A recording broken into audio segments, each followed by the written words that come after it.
পুনে শহরটা তোমাদের আর কিছু প্রমিস করুক या না করুক, তোমাদের একটা জিনিস প্রমিস কিন্তু করবে, যে তোমরা যারা গোটা সপ্তাহে স্ট্রেস নিয়ে বসে থাকো মাথায়, উইকেন্ড কিন্তু পুনে তোমাদেরকে একদম স্ট্রেসটাকে রিলিফ করে দেবে।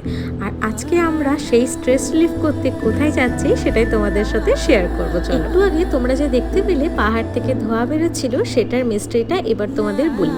এখানে এতই পাহাড়, এখানে প্রায় কিন্তু পাহাড়ের মধ্যে এরকম আগুন লেগে যায়। আজ আমরা যে ডিস্টেন্সটা কভার করছি সেটা প্রায় 50 কিলোমিটার, তাই তার মাঝখানে নিয়ে নিলাম একটু ওয়াটার ব্রেক, আর তারপরে শুরু করে দিলাম আবার আমাদের এই ছোট্ট জার্নিটা। তো আশা করি তোমাদের এই ছোট্ট ছোট্ট ব্লগগুলো অনেক ভালো লাগছে। যদি ভালো লেগে থাকে তাহলে প্লিজ বন্ধুরা তোমরা একটু সাবস্ক্রাইব করে দিও। আর আমাদের আজকের ডেস্টিনেশন আশা করি আমাদের সাথে সাথে তোমাদেরও প্রচুর স্ট্রেস রিলিফ করবে। আর সেটা কোথায় সেটা অবশ্যই তোমাদের সাথে শেয়ার করবো পরের একটা ব্লগে। চলো আমরা ডেস্টিনেশনে পৌঁছায় দেখা হবে নেক্সট ব্লগে।